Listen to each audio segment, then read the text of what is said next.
오늘 창세기 강의 8번째 1장 20절에서 21절 함께 하겠습니다. 하나님이 이르시되 물들은 생물을 번성하게 하라. 땅 위에 하늘의 궁창에는 새가 나르라 하시고 하나님이 큰 바다 짐승들과 물에서 번성하여 움직이는 모든 생물을 그 종류대로 날개 있는 모든 새를 그 종류대로 창조하시니 하나님이 보시기에 좋았더라. 제가 잠깐 짬을 내서 우리가 4일째까지 지금 달려왔는데요. 이렇게 도표로 여러분 이해하기 쉽도록 이렇게 해봤어요. 창세기 1장 1절은 주인공이 엘로힘, 샤마임, 에르츠죠. 이렇게 3층 구조로 이렇게 되어 있고, 그래서 첫째 날은 빛과 어둠이 주요 주제로 나오죠. 여기 전에 창세기 1장 2절에 는 에레츠의 상태를 설명을 하죠. 혼돈, 공허, 어둠, 호셰크 이렇게 표현을 하죠. 이런 상태에 드디어 빛이 등장하는 것이죠. 그래서 사실 1일부터 4일까지는 전부 다 어떻게 보면 빛이 등장함으로써 이루어지는 사역입니다. 아까 점심시간 때 어떤 분이 나는 드디어 어둠에서 빛을 만난 것 같습니다 이렇게 하는데, 그게 시작이에요. 어둠에서 빛을 시작을 하는 것이 창조 1일이고, 이 빛이 있기 시작하면 그 다음부터는 이제 일하기 시작을 한다는 거예요. 그래서 이 빛이 이렇게 인물이라 표현을 하고, 셋째 날도 그대로 인물이죠. 비워놓은 것은 일부러 여러분 아무런 변동이 없는 걸 이렇게 비워놓은 거예요. 그래서 인물을 한번 둘째 날에 궁창하고 인물하고 아랫물을 가르는 것도 사실은 빛의 작용이죠. 빛이 없으면 인물이 뭔지 아랫물인지 알 수가 없잖아요. 우리가 계속 빛의 사역인 것은, 왜냐하면 저녁이 되고 아침이 되고 저녁이 되고 아침이 되고 하는 거니까 그게 다 빛의 사역이거든요. 그래서 빛이 계속해서 반복해서 이루어지기 때문에 첫째 날, 둘째 날, 셋째 날로 가는 것이죠. 셋째 날에는 그래서 이제 아랫물 중에서, 아랫물을 바다라고 하거든요. 성경에는 바다에서 묻이 이렇게 드러나는 것을 땅이라고 하고요. 3일째는 그렇게 땅이 드러나고, 이 땅에서 식물 양식이 나오죠. 씨와 열매에 대해서 나오고, 넷째 날은 지난주 우리가 해, 달, 별들을 살펴보았습니다.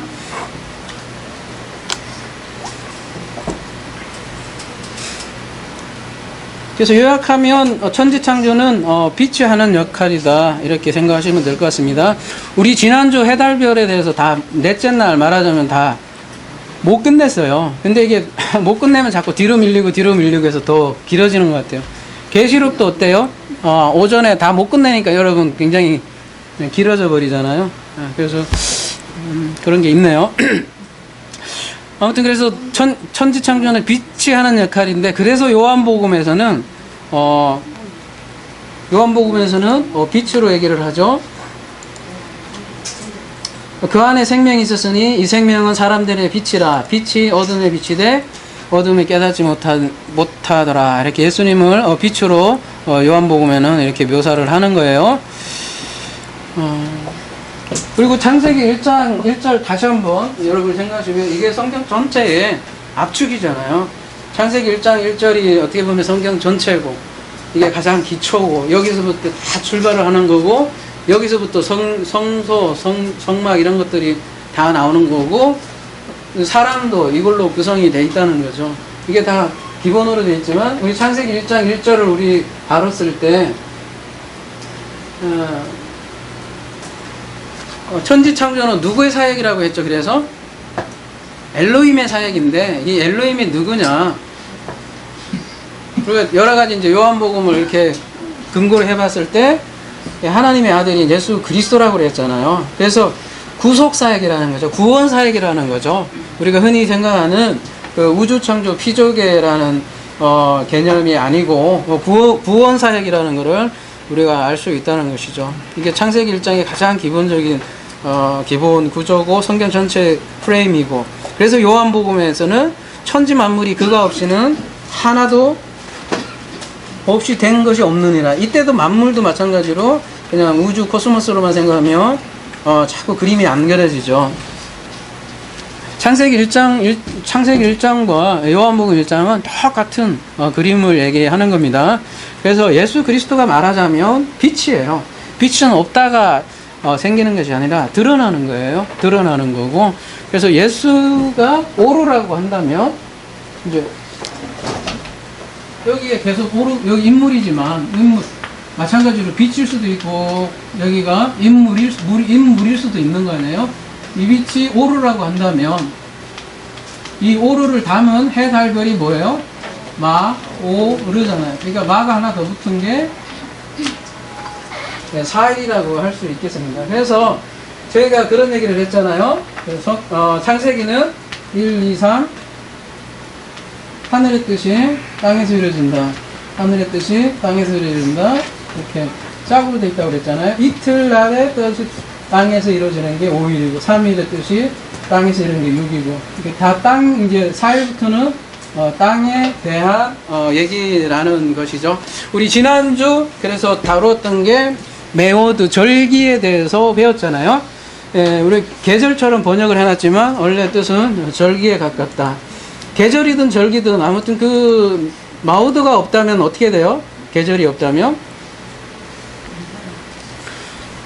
해달 별이 없다. 절기가 없다. 이런 말은 무슨 얘기예요? 어떻게 보면 생로병사가 없는 거잖아요. 시즌이 없으니까. 추나추동이 없으면 생로병사가 없는 거예요. 생명체가 자랄 수 없다는 얘기도 되고요. 그러니까 절기가 있기 전은 뭐예요, 그러면?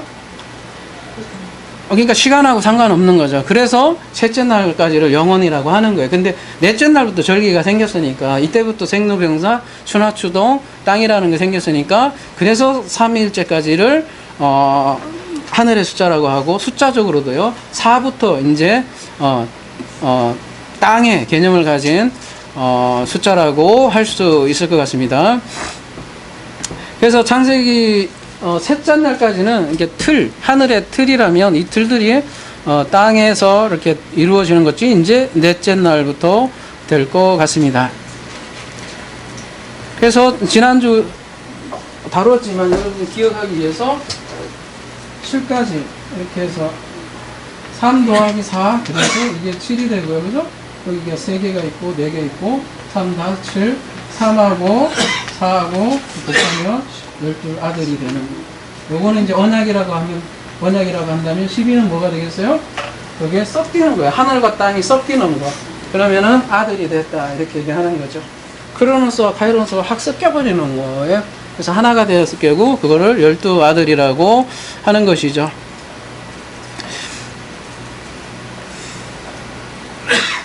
넷째 날은요. 그래서 첫째 날 오르가 담긴 마오르고 마오르는 성막에서 어디에 등장하냐면 등잔 때에 드러나는 것이 마오르잖아요.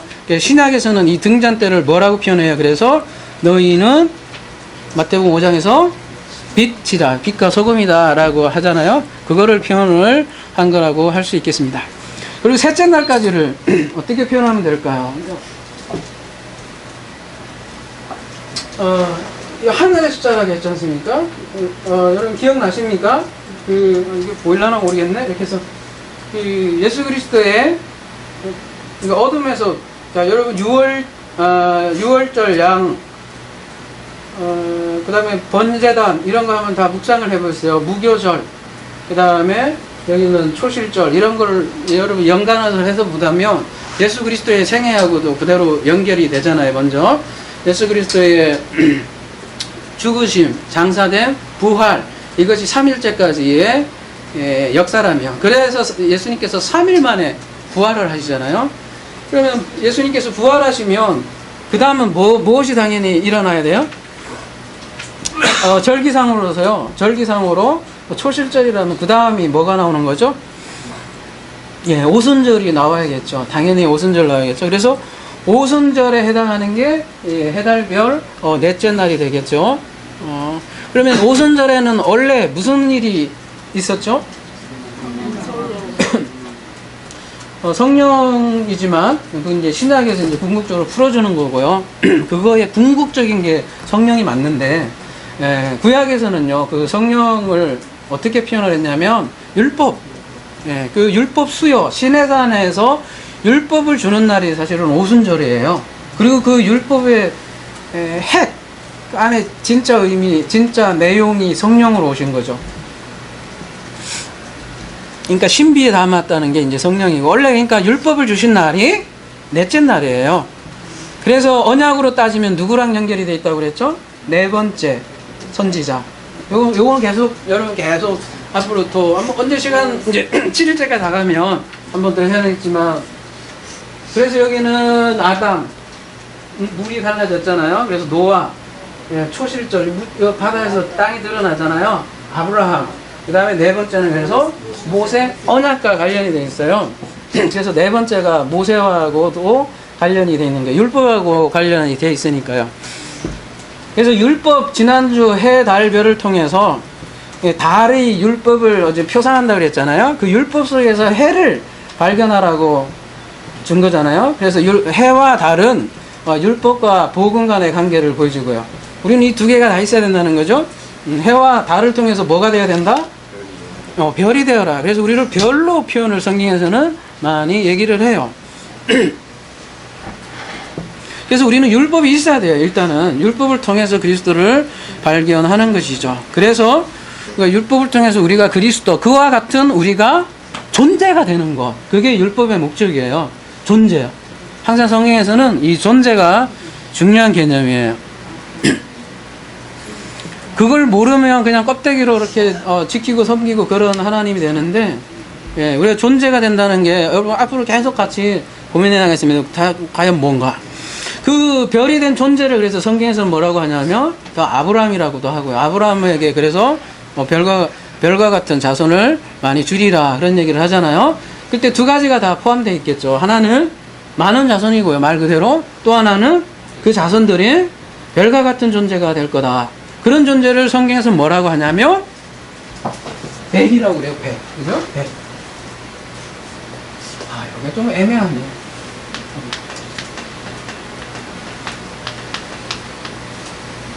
3, 6, 30배, 60배, 100배. 그렇게 된 사람이 100인 거죠. 99마리 있는데 100을 꼭 채워야 돼. 뭐 여러 가지 메타포가 있죠. 그 잃어버린 양 개념은 굉장히 많아요. 근데 그 중에 또 하나도 100을 채우셔야 돼요. 10드라크마 하나를 잃어버리면 하나를 반드시 채워야 돼요. 안 그러면 신부가 어떻게 돼요? 파혼당해요. 10개가 있어야만, 10드라크마가 있어야만 돼요. 그래서 하나를 반드시 찾아야 돼요. 하나님 우리를 이렇게 찾으시는 하나님이. 100은 그래서 아브라함을 나타내는 숫자죠. 그래서 비유로 할 때, 부자와 나사로 비유할 때도 하나님의 품에 있다고 얘기하지 않고 아브라함 품에 있다라고 비유를 그렇게 얘기하죠. 아브라함이 히브리어로 그대로 얘기하면 아브 플러스 레헴 해서, 레헴은 국률이라는 뜻이거든요.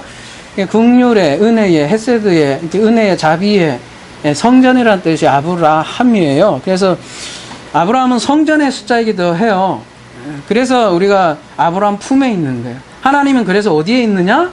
그 아브라함 품이 저 멀리 이렇게 여러분 수상적인 곳에 있는 것이 아니라 산자의 하나님이라고 했단 말이에요. 그 아브라함이 바로 누구냐면, 바로 누구? 여러분 오전에 얘기했던 그게 바로 고린도전서 3장 16절 너희가 성전 아니냐 이렇게 얘기하는 거죠. 그러니까 아브라함이 바로 우리다 라는 걸 알아요. 그래서 아브라함 자손이라고 하는 거예요. 그러니까 하나님 그래서 자꾸 너희들이 죽은 자에서 찾지 말라고, 부활도 산자의 모든 핵심의 키워드가 여러분 거기에 있는 거예요. 천국은 리얼리티예요. 자꾸 말씀드리지만 제가 자꾸 안 보이는 것에서 추상적으로 생각하지 마세요. 그러니까 우리가 자꾸 신비를 추구하고 자꾸 다른 곳에서 하나님을 찾는단 말이에요. 진짜 있는 곳을 모르고요. 하나님은 아브라함에게 있어요. 그게 별과 같은 자손이에요. 근데 그 아브라함 같은 별들을 하나님께서는 어떻게 하신다? 말 그대로 별과 같이 많게 해 나가시겠다는 것이죠. 그래서 성경에서 이 4일째부터는 구체적으로 하늘의 뜻이 땅에서 이루어지는 거니까요. 누구에게 이루어지는 거냐면 이때부터는 구체적으로 이제는 나에게 구체적으로 드러나는 거예요. 4일부터는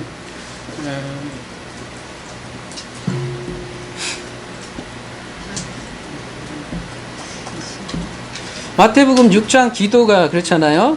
뜻이 하늘에서 이루어진 같이 땅에서 이루어지리라 이렇게 되어 있습니다. 그러니까 이 창세기 1장도 똑같은 그 구조를 가지고 있죠. 예수님께서 3일 길을 가셨다고 그렇게 비유를 하시잖아요. 아브라함도 3일 길을 가고 그 3일 길을 갔으면 우리도 가야 됩니까? 안 가야 됩니까?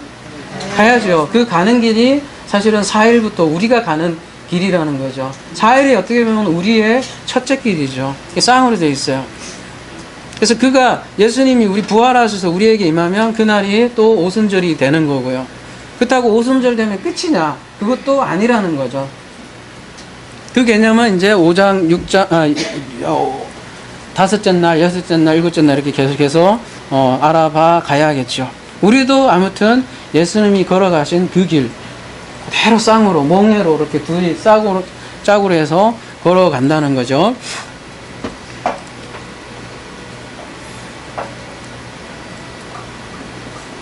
그 시작이 되는 날이 사실은 넷째 날입니다.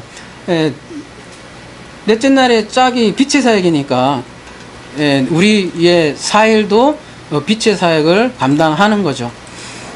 그러기 위해서는 마오르는 오르가 반드시 필요하다는 거죠. 여러분 고린도전서 15장을 자세히 묵상을 해보면 부활이 나와요. 부활을 설명하는데 고린도전서 15장 부활을 어떻게 설명하면 먼저 그리스도의 부활을 먼저 언급을 해요. 그리스도가 우리 안에 먼저 부활을 먼저 해야 우리도 그 다음에 부활로 그냥 따라 붙어서 간다는 거죠. 그러니까 창세기 1, 2, 3장의 앞에 그리스도가 하신 그 사역이라면, 그래서 제가 신랑이라고도 많이 표현을 하는데 4일부터는 이제 우리가 따라가는 신부의 사역이라고 할 수 있겠죠. 여러분 우리 임신을 해도요 보면은 아기가 아기를 가진다는 것을 확실히 알려면 몇 달이 지나야 되죠? 우리 여성분들 3개월이면 알죠, 그죠? 알고 3개월 정도 되면 애를 가졌다는 것을 알아요, 그죠? 그 다음에 4개월 되면 확실히 드러나요. 4개월 때부터는 3개월은 돼야 이게 확실히 임신되었다는 걸 알 수 있거든요. 그리고 넷째 날부터는 윤곽이 잡히고 이렇게 네모로. 그래서 그러면서 가만히 있는 게 아니라 애는 어떻게 돼야 돼요? 자라간다는 거예요. 그러면 어떻게 자라가느냐? 우리도 우리도 이 가정하고 똑같은 거예요. 사람도 보면은 그래서 나는 심었고 아볼로는 물을 주었을 때 오직 하나님께서 자라게 하셨나니. 나는 사도 바울이잖아요. 사도 바울이 뭐를 심었다는 거예요? 말씀으로 씨를 심었고 아볼로도 마찬가지로 말씀으로 물을 줬는데 이렇게 말씀을 전하면 결국은 자라게 하는 건 누구냐? 하나님이 자라게 하신다는 것이죠. 전하면 돼요, 여러분이. 그 뭐 어떤 사람이 믿든 안 믿든 막 여러분이 막 물론 열심히 그 하나님의 사역이라는 거예요. 그거를 믿고 여러분을 사용해서 하니까 전하면 된다는 것이죠. 그게 우리의 믿음이라는 거죠. 하나님께서 하신다는 그 믿음을 갖고. 근데 어떻게 하느냐? 우리를 사용을 하세요. 근데 우리는 그러면 뭐를 하냐? 기회 있을 때 전하면 되는 거죠. 그리고 이 작은 강명체, 큰 강명체로 이렇게 얘기를 해놨지만 지난주 우리가 살펴봤듯이 작은이라는 거는 뭐 물리적으로 크다 작다 그런 개념보다는 어린 소년으로부터 장성한 분량까지 이렇게 자라간다는 개념이 더 크잖아요. 그래서 큰 강명체 점점 더 커져가는 거죠. 질적으로 우리도 그래서 인간도 성숙되어 간다는 거예요. 그래서 그리스도까지 자라가라 그런 얘기 있잖아요. 우리도 결국 목적은 하나님의 형상 거기까지 자라간다는 거예요. 근데 여기에 자라가려면 무엇이 필요하냐면 절기가 필요하다는 거예요. 모에드. 절기가 뭐라고 그랬죠? 그 모든 절기에는 뭐가 담겨있다? 예수 그리스도요. 전부 다 예수 그리스도만 나타낸다는 거예요. 성경은 모두 예수 그리스도를 나타낸다고 했어요. 그래서 사도 바울은 이 예수 그리스도 아는 지식만큼 더 큰 것이 없다라고 그렇게 얘기했어요. 아니 예수 그리스도 그 뭐에 대해 다 담겨 있고 예수 그리스도를 먹으면 된다, 뭐 예수 그리스도를 알면 된다, 이런 게 뭐가 그렇게 중요하냐 이렇게 얘기할 수 있지만 그분이 생명이기 때문에 그래요, 여러분. 이 말씀을 그분으로 먹으면 그분이 내 안에 씨로 태어나서 생명, 그 생명 자체가 우리를 움직이는 거예요. 그게 엄마서예요. 그냥 그렇게 해서 그 엄마가 사는 거예요. 말씀이 우리를 따라가는 거예요. 그래서 우리가 그 그리스도를 먹는 게 그렇게 중요한 거죠. 그분이 우리의 그야말로 양식이라는 거예요. 세상 원리를 그렇게 만드셨기 때문에 그래요. 인간은 떡으로만 살 게 아니라 하나님의 입으로 나오면부터 말씀으로 살게 이렇게 만들어 놨어요. 그래서 우리가 계속 말씀을 먹는데 말씀의 실체는 그리스도고 그리스도는 그 아버지께로 가는 길이요 진리요 생명이기 때문에 그렇게 원리로 만들어 놨다는 거예요. 우리도 그래서 그 말씀을 먹다 보면 피와 살로 표현하잖아요. 먹다 보면 우리도 그렇게 빛의 존재가 된다는 것이죠. 이게 이제 지난주 마무리 했어야 할 부분인데요. 오늘 이제 다섯째 날로 넘어가도록 하겠습니다. 창세기 1장 20절. 하나님이 이르시되 물들은 생물을 번성하게 하라. 땅 위 하늘에 궁창에는 새가 나르라 하시고,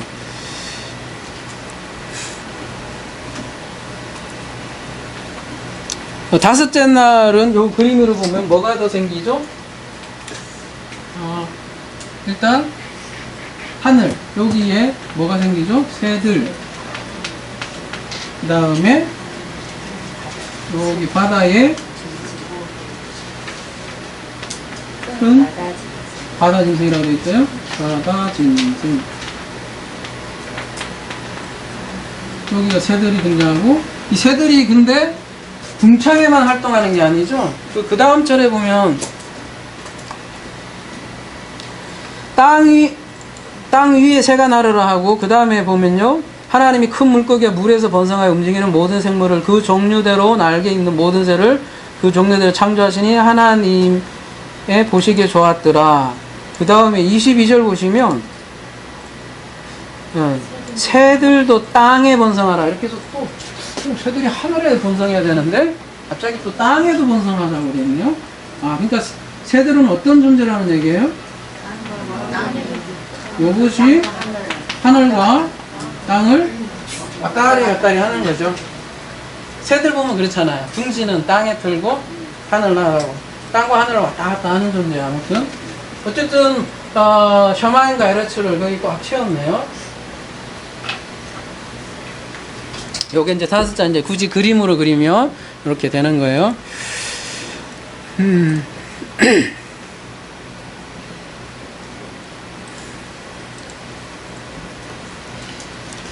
오일은 그래서 요 둘째 날하고 이렇게 연결이 됐다고 했어요.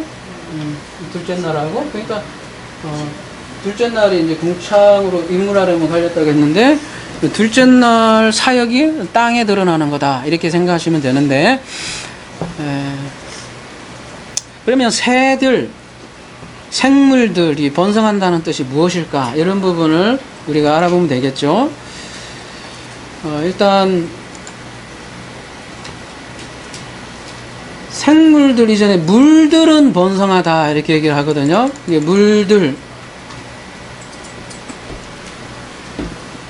물들이 번성하게 한다. 물이 근데 여기 보면 복수로 되어 있죠? 복수로 되어 있기 때문에 이게 뭐라고 할 수 있죠? 여러 가지 물들을 표현할 수 있겠죠? 움직이는 물들은 번성하라 이렇게 되어 있잖아요. 근데 개역개정에는 뭐라고 되어 있죠? 이게 안 되어 있죠?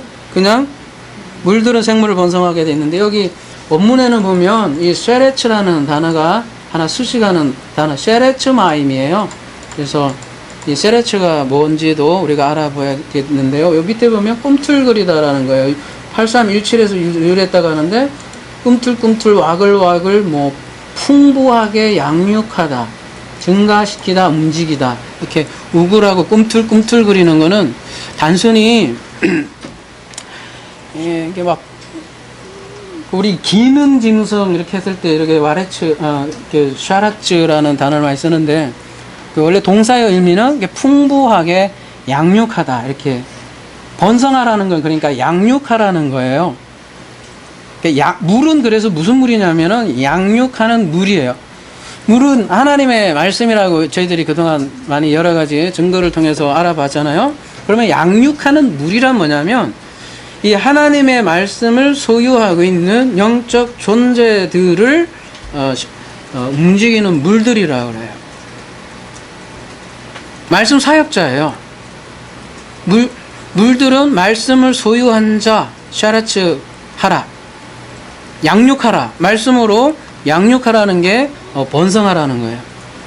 말씀으로 양육을 해서 무엇을 만들어야 하는가 하면은 뭐라고 그래야 되냐면 네페시 하야. 하이는 뭐예요? 말 그대로 살아있는 거예요. 헤트가 아까도 생명이라고 했지만 그래서 이게 헤트로 시작하는 거예요. 살아있는 네페시.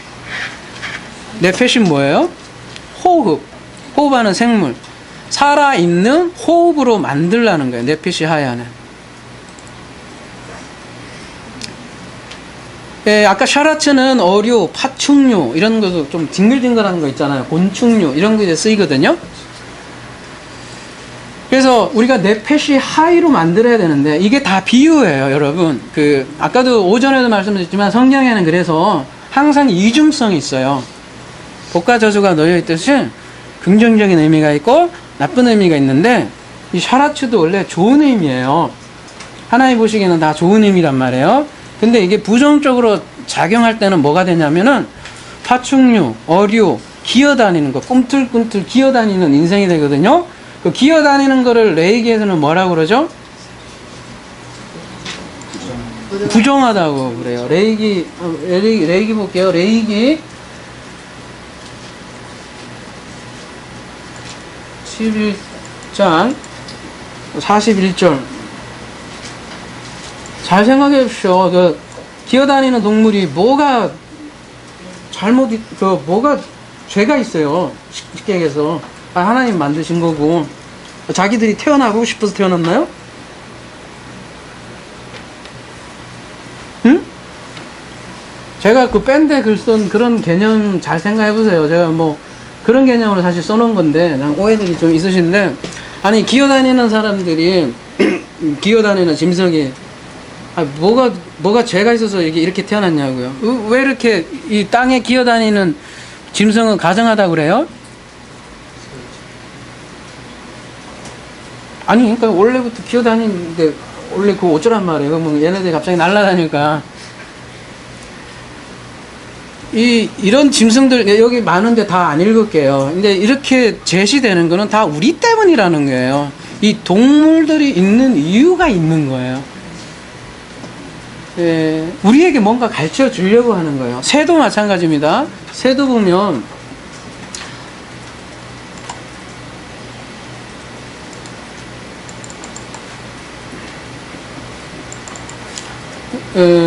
오프라고 되어 있는데요. 저기는 우프라고 되어 있는데, 뭐.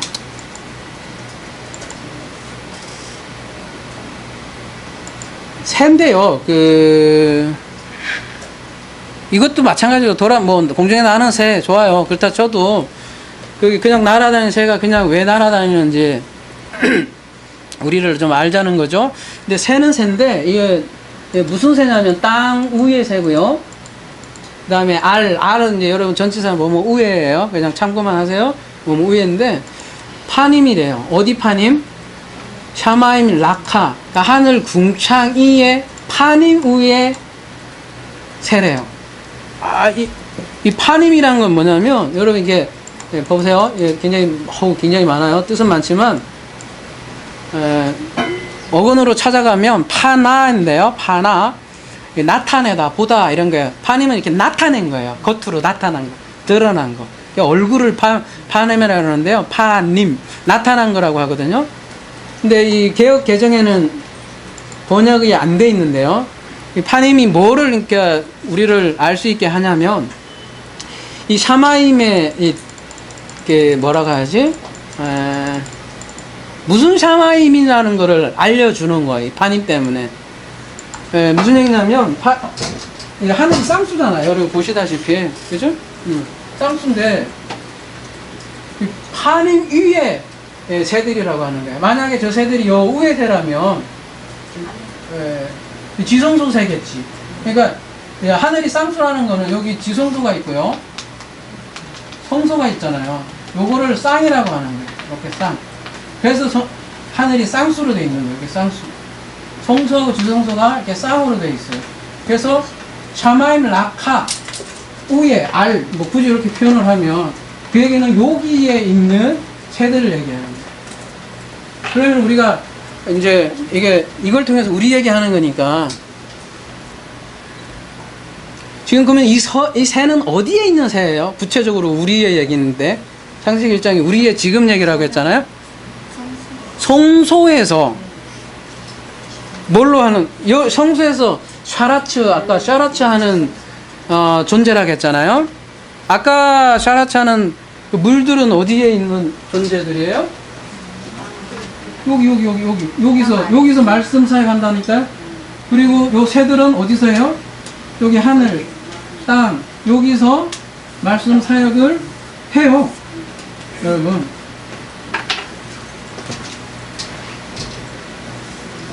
오일은요, 다음 주까지도 아마 자세히 더 해야 될지 모르겠는데, 오일은 여러분 양식에 관한 거예요. 양식. 이 양식을 가지고, 오병이었대도 그래서 오자가 나온 거예요. 예. 모세오경, 오자 우리 언제 오 다뤘잖아요. 오는 아무튼 양식에 관한 건데, 그 양식을 가지고 사역을 하는 다양한 군상들을 얘기하는 거란 말이에요. 새는 어디서 근데 봉사하냐, 근데 성소, 뜰, 이렇게 탄님보다는 좀 낫죠. 지휘적으로 보면은. 아무튼 그래도 다양하게 봉사를 하는 거예요. 뭘로? 말씀으로요.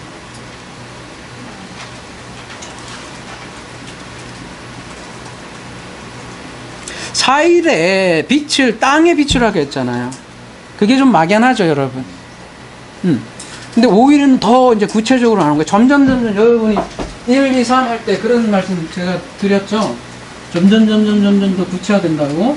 마찬가지로 4, 5, 6도 점점 하늘의 뜻이 점점 더 구체적이 되는 거죠. 그래서 말씀으로 양육하는 장면이라고 5일은 보시면 돼요. 정리하면, 물들은 바다에서 사역하는 자들, 새는 하늘과 땅에 서 말씀으로 사역하는 거죠. 왜 이런 것이 성립을 하냐면, 성경은 짐승들을요 몽학선생으로 얘기를 해요. 짐승을 선생으로, 우리 인간의 선생으로 얘기를 한다니까요. 우리는 이렇게 생각을 많이 하는 것 같아요. 우리 인간은 만물의 영장이기 때문에 제일 마지막에 창조를 했다. 뭐 일면 맞을 수도 있죠. 우리가 하나님의 영광의 면류관이니까. 근데 거꾸로 생각하면요, 우리가 짐승들로부터 배우라는 얘기예요. 그래서 창세기 2장에도 보면 짐승 이름 짓고 하잖아요. 짐승으로부터 배울 게 많다는 거예요. 세상의 모든 게 하나님의 계시를 담은 그릇이라 그랬잖아요. 그러니까 짐승들 보고 다 하나하나 하나님의 뜻을 배우라고 우리들에게 주었다는 거예요. 그래서 창세기 지금 5일을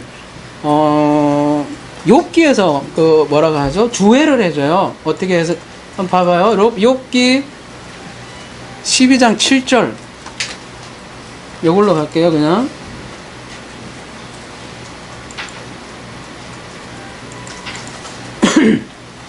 이제 모든 짐승에게 물어보라.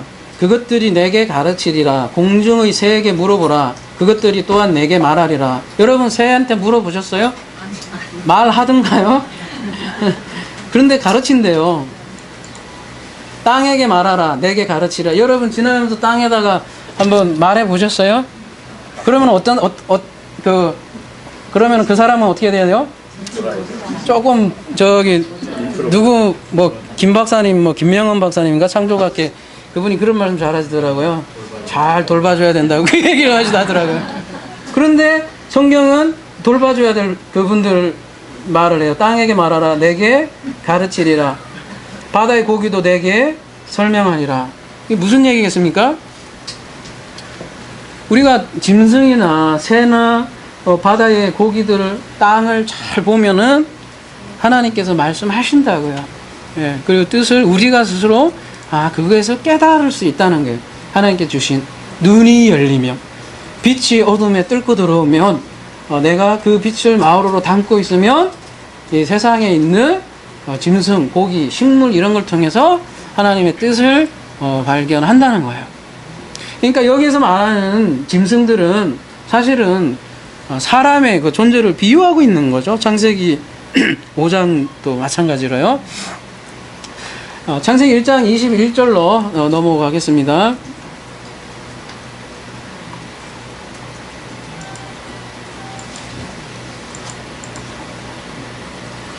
오늘은 여기까지만 할게요. 오이지 지난주 사회를 다 못해서 다 못할 것 같아서 한 절반 왔어요. 하나님이 큰 바다 짐승들과 물에서 번성하여 움직이는 모든 생물을 그 종류대로 날개 있는 모든 새를 그 종류대로 창조하시니 하나님이 보시기에 좋았더라 이렇게 되어 있습니다. 사람들이 여기에 등장하는 이제 큰 바다 짐승 이렇게 하면 뭐부터 연상을 해요? 큰 바다 짐승이면 뭐가 있을까? 지금 고래, 항어 이 정도로 연상을 하고 조금 더 어린아이들 같으면 상상력이 풍부하면 이제 공룡까지도 이제 생각을 하고 그죠? 이제 자기가 생각하는 것만큼의 큰 짐승들을 생각을 하는 거죠. 근데 이것은 비유라고 했습니다. 그리고 짐승은 몽학선상이라고 했어요. 그래서 큰 바다 짐승도 지금 몽학선생으로 등장을 하는 거예요. 원문으로 보면 탄닌이라고 나와 있는데요.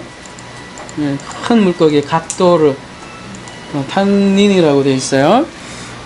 근데 성경에서는 이 몽학 선생을요 그리스도로 가기 위한 선생으로 제시하고 있어요. 갈라디아서 3장 24절 한번 가볼게요.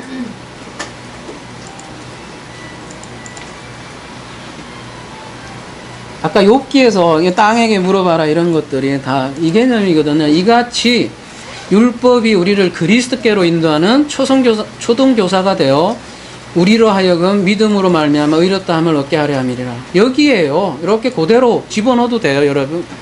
탄닌이 우리를 그리스도께로 인도하는 초선교사가 되어 우리로 하여금 믿음으로 말미암아 의롭게 함이리라. 여기 그대로 집어넣어서 새가 우리를 그리스도께로 인도해요. 아는 사람은. 근데 새로 보면 뭐예요? 싸이가 말하는 대로 완전히 세대입니다. 세대습니다. 예. 근데 새로 보지 않고 초등교사로 인도함을 받으며 그리스도께로 인도하는 새가 된다는 거죠. 그래서 갈라디아서 3장 26절 너희가 다 믿음으로 25절도 읽을게요. 믿음이 온 이후로는 우리가 초등학교 아래 있지 아니하고 이런 것들 통해서 우리가 그리스도를 깨달으면 이제는 더 이상 그 탄닌에게도 있지 않고 새에게도 있지 않고 너희가 다 믿음으로 말미암아 그리스도 예수 안에서 하나님의 뭐가 돼요?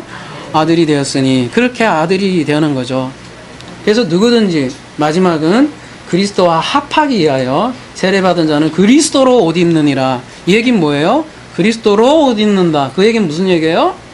우리도 똑같이 예수 그리스도로 우리도 아들이 된다는 얘기예요. 그와 같은 똑같은 뭐가? 존재, 빙이 된다는 거예요. 우리가. 아들들이 그렇게 된다는 얘기예요.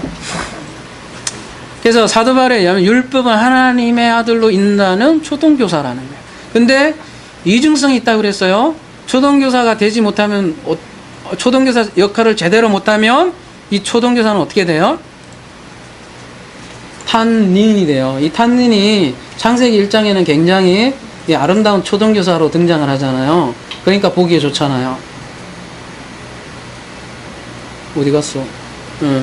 여기. 근데 이 탄닌을 보세요. 보면 뒤로 가면은 뭐가 되냐면 이제 이게 바다, 뱀, 괴물, 용 이런 게 돼요. 이사야 27장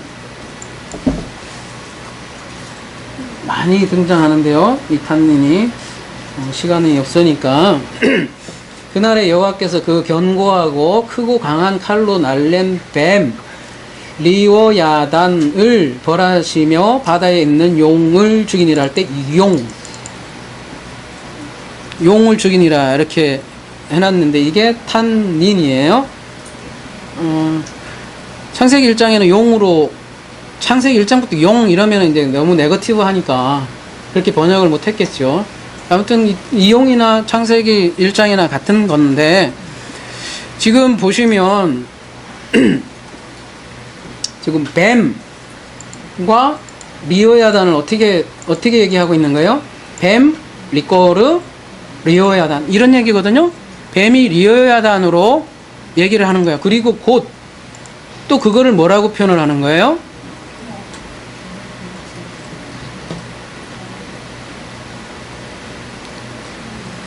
용을 죽이신 이게 다 같은 용법을 쓰는 거예요. 그러니까 뱀, 리오야단, 용을 같은 개념으로 지금 세 등장인물이 다 등장하는데 뱀, 리꼬르, 리오야단 그 리꼬야단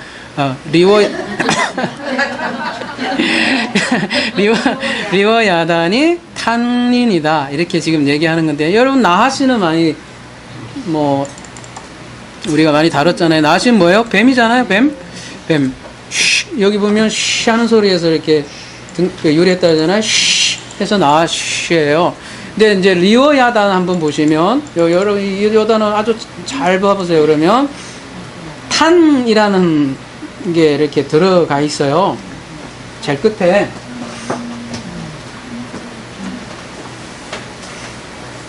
에이 모르겠다.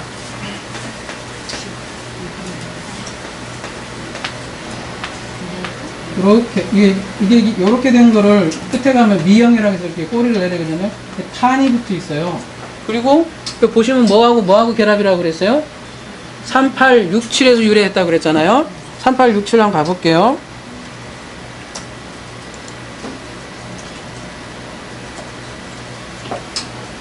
라바죠. 라바.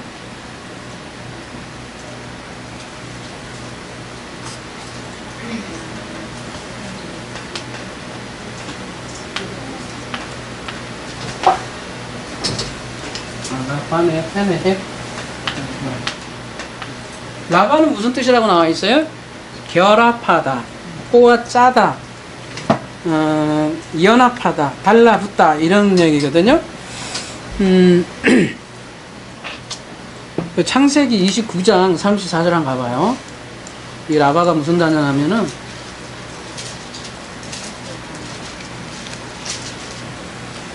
이 리오야단, 뱀, 탄닌 이거의 실체를 우리가 누군가를 쫓아가려고 이걸 보는 거예요. 창세기 29장 34절 보면은 그가 또 잉태하여 아들을 낳고 가로되 내가 그에게 새 아들을 낳으리니 그 남편이 지금부터 나와 연합하리로다 하고 그 이름을 뭐라고 했냐면 레위예요. 연합이 라바잖아요. 레위는 그래서 무슨 뜻이냐면 연합하는 사람들이에요. 그래서 레위 족속에서 뭐가 나와요? 여러분 성막을 누가 지켜요? 레위 지파에서 지킨다 그랬잖아요. 제사장이 무슨 개념이냐면 여러분 제사장이 하나님과 사람이죠? 하나님과 사람을 연결하는 이게 제사장이거든요. 이게 뭐냐면 궁창이에요. 네? 궁창. 이 사람들이 나중에 또 해달별이라고도 하고요. 이 사람들이 하늘들이잖아요. 근데 계시록에는 해달별이 다 떨어지잖아요. 그래서 이 사람들이 중간에 궁창에 있는 존재들을 얘기하는 게 레위인이에요. 근데 그 레위인하고 플러스 탄 이렇게 된 게 뭐냐면 리워야단이에요.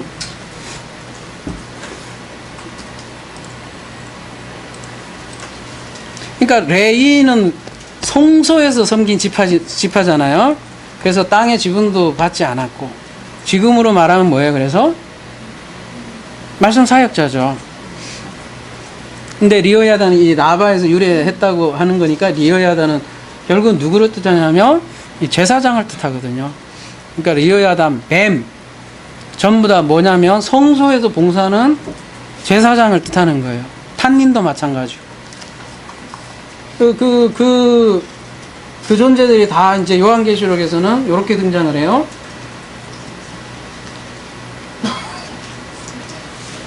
큰 용, 옛 뱀, 예, 큰 영이 내쫓기니 곧 옛뱀이라고도 하고 마귀라고도 하고요. 사단이라고도 하는 온천하를 깨는 자라. 땅으로 내어 쫓기니 그의 사자들도 저와 함께 내어 쫓기니라. 이 큰 용, 뱀, 마귀, 이게 다 같은 개념이에요, 여러분. 마귀 하면 막 뿔 달려갖고 이상한 짓 하는 사탄, 이게 전부 다 뭐예요? 리워야단요. 요 같은 요 옛뱀들이라고 전부 다 성서에서 말씀을 제대로 샤라쳐 해야 되는데 샤라쳐 못하고 양육 못하고 어떻게 돼요? 초등교사 역할을 제대로 못하고 말하자면 다 빌진리를 전하면 그게 누구예요? 그게 여러분 마귀예요. 그래서 바리새인들 보고 뭐라 그래요? 이 마귀의 새끼들아 이러잖아요. 걔네들이 마귀예요, 마귀.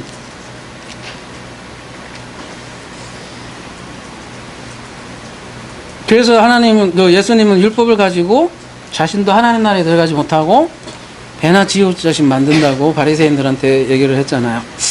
종교 지도자들이 뱀, 탄닌이라는 거예요. 그래서 계시록에 보면 가장 먼저 이렇게 심판하는 게 종교 지도자들이에요. 하나님께서 양식을 주신 날이 창조 5일이에요. 창조 5일에 주된 동사는 번성하고 충만하고 그런 거란 말이에요. 근데 그런 걸 양식을 가지고 양육을 못하면 탄닌이 된다는 얘기예요. 탄닌은 하나님 아들로 못 만들어요. 그냥 지옥 자식으로 만드는 거예요. 여러분, 바다는 사실 어때요? 여러분, 우리 그냥 일반 자연 계시로도 바다에 뭐가 많아요? 물고기, 양식들 얼마나 많아요. 눈이 이제 물고기인데 이 생명이란 뜻이죠. 아니, 바다는 양식의 보고 아니에요. 이렇게 양식이 많은 바다인데 바다가 성경에서 이중 메타포를 가지고 있다고 했잖아요. 바다는 뭘로, 양식이 그렇게 많은데 바다에는 뭘로 상징이 되죠? 먹지 못할 물로 바뀌는, 우리 짜잖아요. 바다가 못 먹잖아요. 물이 그렇게 많은데도 우리 사람이 바닷물을 못 먹잖아요. 양식도 그렇게 많은데 사실 바다가 양식의 보고인데 이 양식이 양식 생명을 주지 못하면 이 바다에서 탄닌이 나와요. 그것도 큰 탄닌이. 그러니까 이스라엘이 지금, 이스라엘 또 혹은 다른, 이스라엘이 제사장이라고 그랬잖아요. 그러니까 제사장 나라 역할을 못하면 이스라엘이 탄닌이 되는 거예요. 레위 족속들이, 레위인이 그 제사장 역할을 못하면 그 레위인이 리워 야단이 되는 거예요. 그 리바이스가 그 레위인 그거에서 나왔다고 하는데, 지금은 마찬가지로 우리에게 양식을 주어졌다. 우리에게 양식은 뭐냐면 이 성경이죠.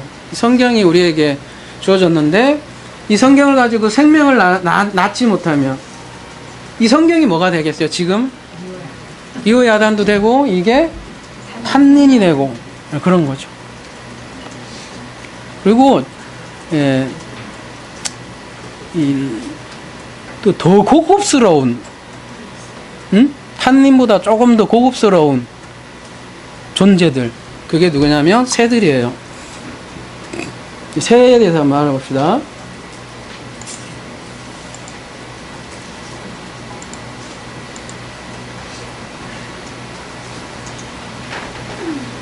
새는 아까도 말씀드렸지만 그 어떤 존재들이에요? 그 땅과 하늘을 왔다 갔다 합니다. 성소로 얘기하면 뜰과 성소를 왔다 갔다 봉사하는 레위인 제사장들, 이것도 똑같아요. 근데 아까 그는 바다라면은 여러분 성소에서도 좀 수준이 있어요. 지금으로 얘기하면 어떻게 되나요? 교회도 여러분 수준이 있어요. 다 사역자들이에요. 여기도 사역하고 여기도 사역하고. 여러분 애굽에서도 여기 아랫물이 있고 땅이 있고 그런 거예요. 네. 여기서 또 나와도 또 새가 있는 거고요. 이게 다 사역자들이 있다는 거예요. 지금도 마찬가지예요. 근데 하나님 이걸 다 사용을 하세요. 다 사용을 하신다고요. 근데 문제는 아까도 말씀드렸지만 이중성이란 말이에요. 새가 타락하면 어떻게 되냐면 맹금류가 돼요. 맹금류가. 그 맹금류는 그 레이기에서는 또 뭘 취급하죠? 부정한 재물로 취급한다. 부정하다 그래요. 맹금류를 가장 특징은 뭐예요, 여러분? 썩은 고기. 예. 시체 뜯어 먹어요. 시체를 뜯어 먹는 건, 시체는 뭐예요? 예, 죽은 영혼들을 먹고 사는 존재들이에요. 죽은 영혼들을 먹고 사는, 말씀은 사역자들을 세라고 그래요, 성경에서는. 시편 79편 2절 한번 볼게요. 몇 가지만 살펴보겠습니다.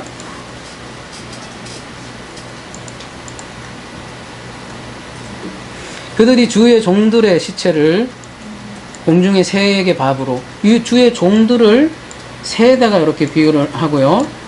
예, 주의 성도들의 육체를 땅의 짐승들로 주며, 이렇게 해서 새를 조금 이게 종들의 비유를 하는 거거든요.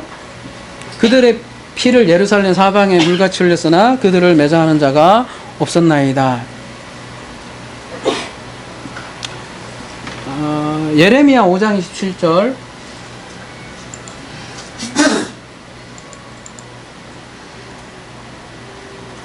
세상의 새들이 가득함 같이 너희 집들의 속임이 가득하도다. 이 속이는 자들하고 관련이 돼 있어요, 집안에.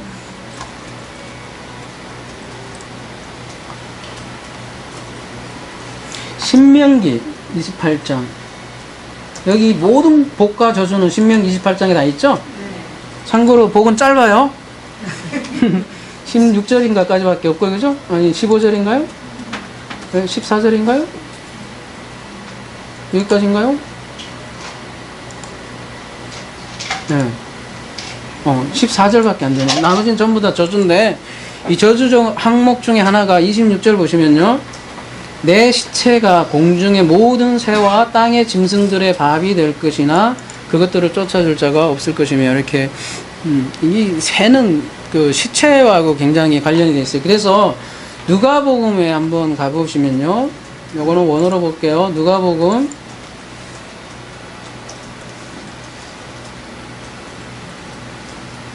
17장 37절에 가보시면, 저희가 대답하여 가르쳐 주여 어디 오니까 가라사대 때 죽음 있는 곳에 독수리가 모이니라 하시나. 이게 언제 하신 말씀이냐면, 예수님이 인자가 마지막 때에 어떻게 임하는지 설명을 쭉 하셔요.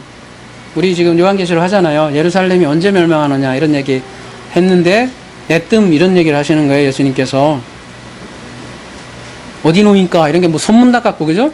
이러시되 죽음 있는 곳에 독수리가 모이느니라, 이렇게 나와요. 죽음 있는 곳에 독수리가 모인다는 게 무슨 얘기일까? 여기는 죽음은 소마라고 돼 있는데, 이 소마가 뭘까? 마태복음 24장에는 좀 더 그래서 구체적으로 나와 있어요. 마태복음 24장은 이 소마를 좀 더 구체적으로 이렇게 표현을 해요. 소마는 굉장히 중립적인데요. 뭐가 담기냐에 따라 달라요. 근데 마태복음에는 죽음 있는 곳에 독수리 모이니라. 죽음을 뭐로 표현을 했냐면 푸토마, 소마가 아니라 이제 푸토마로 표현하는데, 여기 뭐라고 돼 있어요? 생명이 없는 몸으로 이렇게 얘기를 하는 거예요. 이 장면은, 마태복음 24장은 어떤 장면을 그린 것이라고 했죠, 여러분? 예루살렘 성전이라고 했어요. 예루살렘 성전 파괴를 그린 것이라고 했습니다. 그리고 그 예루살렘 성전은 또 결국은 우리의 성전하고 밀접한 관련이 있고요. 그래서 우리가 성전이 되지 못하면 예루살렘 성전도 마찬가지고, 이스라엘에게 있어서 성전이 되지 못하면 죽음인 거예요. 죽음이 아니라 죽음. 그러면 자기가, 우리가 몸이 소마잖아요. 우리 소마인데, 소마가 죽음, 생명이 없는 몸이면 누가 몰려드냐면 독수리가 몰려든다는 거예요. 그 독수리는 누구예요? 거짓 선지자들이 떼거지로 몰려서 여러분을 파먹어요. 이게 진짜로 일어나는 일이잖아요. 자, 이때 당시에, 이때 당시 누가복음이나 마태복음이나 이때 당시는 지금 죽음이 어디냐면은 예루살렘 성전이었단 말이에요.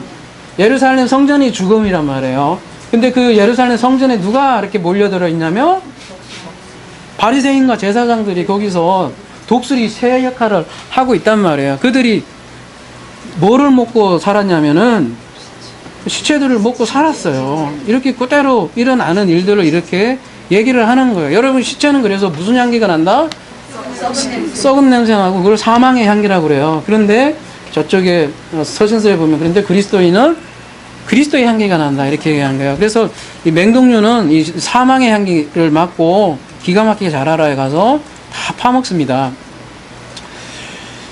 이렇게 새는 항상 그래서 이렇게 대부분은 많은 부정적인 이미지에 사실은 많이 등장을 해요. 긍정적인 의미로 등장을 하면 성전으로 등장을 하거든요. 새는 긍정적으로 등장을 하면 먼 데서 보면 이렇게 생겼잖아요. 여러분 성막이 먼 데서 이렇게 보시면 이렇게 생겼잖아요. 한 데서 보면 이렇게 새처럼 돼 있다고요. 이렇게 새 날개처럼. 그래서 새를 이 성전을 새라고도 표현하는데 이 새가 이게 성도가 여기 있잖아요. 새가 타락을 하면 이렇게 대부분 무시무시하게 이렇게 되는 거예요. 요한계시록 19장 17절 보면 내가 보니 한 천사가 해에 서서 공중에 나는 모든 새를 향하여 큰 음성을 외쳐 가로되 와서 큰 잔치에 모여 왕들의 고기와 장군들의 고기와 장사들의 고기와 말들과 그 탄자들의 고기와 자유한 자들이나 종들이나 무릇 대소하고 모든 자의 고기를 먹어라. 예. 그래서 이 새는 아까 거짓 선지자라고 했는데 영적 사냥꾼이에요. 그래서 마태복음 13장 4절에 가보시면 그래서 이거는 이걸로 볼게요. 마태복음 13장 4절 가보면 누가 그 말씀의 씨를 빼앗아가요? 이놈의 새들이 와서 먹어버렸고 근데 이 새를 어떻게 해석을 하냐면 19절에 가보면 뭐라고 되어 있냐면 악한 자라고 나오고 마가복음에서는 이 악한 자를 뭐라고 표현을 해요? 사단이라고 그래요. 사단. 여기는 악한 자라고 하고 사단이라고 하고 이 악한 자들 즉 새들이 와서 먹어버린다는 거예요. 그리고 누가복음 8장 12절에서는 이거를 누가라고 하냐면 마귀라고 표현을 해요. 그러니까 지금 악한 자 사단 마귀 새 이런 걸 전부 다 같은 존재로 보는 거거든요. 이런 것들이 전부 다 영적인 사냥꾼이에요. 근데 악한 자가 다른 것이 아니라 누구냐? 이 사람이에요. 사람.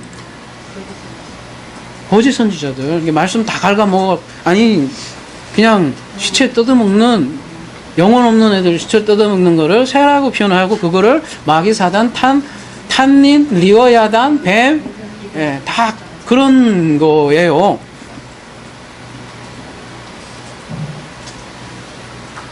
무섭죠. 무서운 현실이죠. 사실은 이 성전이 새로 표현했는데 여러분 5라는 숫자는 우리가 5에서도 나눴지만 또 이것도 양면성이 있어요. 그래서 양식을 주는 것 때문에 굉장히 은혜의 숫자예요.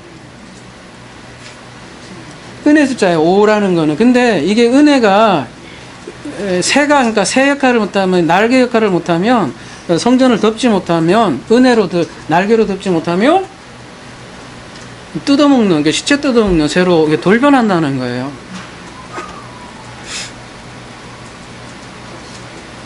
그게 여러분 새예요. 새.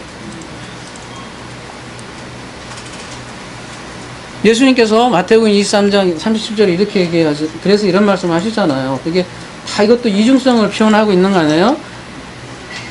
예루살렘아 예루살렘아 선지자들을 죽이고 내게 파송된 자들을 돌로 치는 자여 안탁이 그 새끼를 날개 아래 본 것 같이 누가 선지자들을 죽여요?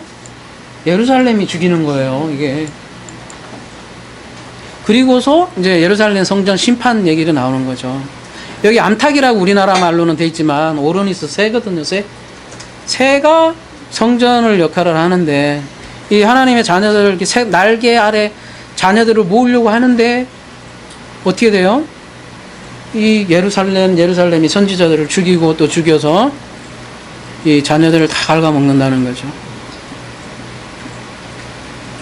성전이 살아있는 호흡, 네페시 하이를 만들지 못하면 성전에서 사망의 향기가 풍기게 되는 거예요.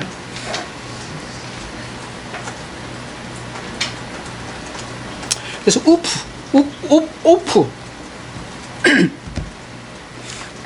오프 뜻은 그런 거예요. 그러니까 이 말씀이 생명의 날개가 돼서 나라는 성전에 은혜의 날개로 덮으라. 이게 나르라는 의미예요.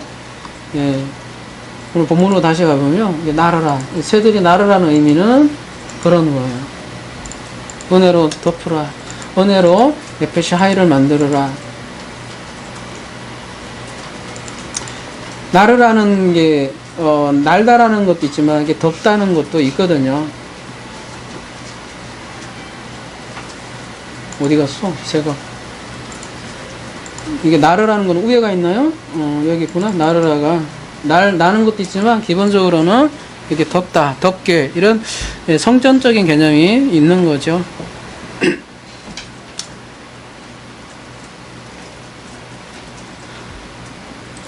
그래서 살아있는 호흡, 네페시 하이로 만들면 그거를 생물이라고 하는데 그거를 분향단이라고 그래요. 5번째. 4번째가 이제 등잔대였잖아요. 분향단은 여러분 어떤 역할을 해요? 여기 향이 있어요. 향이 이렇게 해서 굉장히 상징성을 가지는데요. 이게 하늘로 이렇게 올라가는 거예요. 기도를 뜻한다고 했잖아요. 기도가 상달된다 뭐 이렇게 하잖아요. 뭐 하나님이 그런 건 아닐 텐데 상징성을 가지고 있는데 새가 날개를 다는 거죠. 그러니까 하늘로 올라가는 거죠. 연기잖아요. 연기가 그야말로 새 모양이 돼서 하늘로 비상하는 장면이 사실은 분향단이에요. 분향단. 그래서 5번째 성막의 5째 기물이 그래서 분향단으로 등장을 하고, 그래서 이 분향단은 기도를 상징을 하는 거예요. 근데 기도는 우리가 계속 나눴듯이 그 기도의 진리의 흘림이라고 했고, 그냥 그 기도는 뭐냐면 진리로 살아있는 호흡을 하는 게 기도예요, 여러분. 해라는 뜻 자체가 진리로 살아있는 호흡으로 만드는 것이 기도예요. 기도.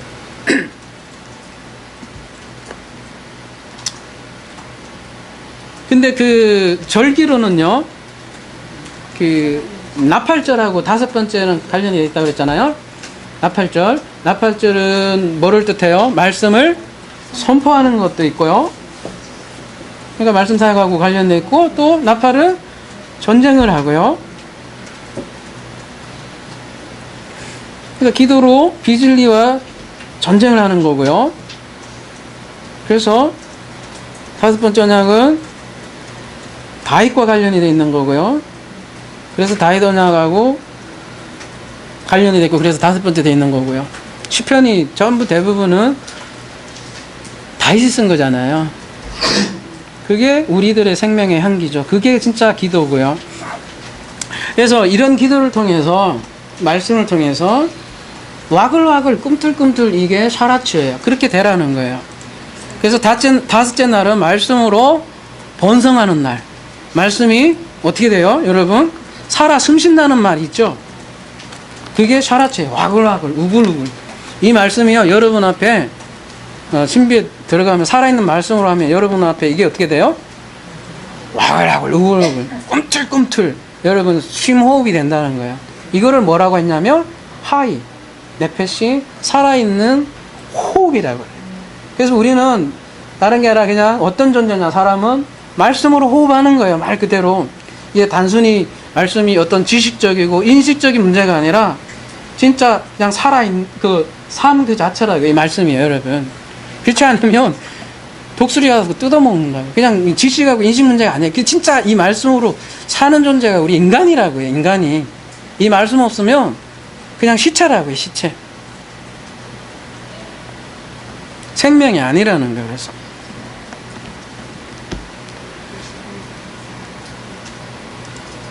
그래서 이 창조 5일을 통해서 우리 여러분 이걸 아시고 말씀을 읽겠습니다. 말씀으로 이렇게 말씀이 여러분 안에서 꿈틀꿈틀 살아서 움직이는 저와 여러분이 되기를 기도합니다.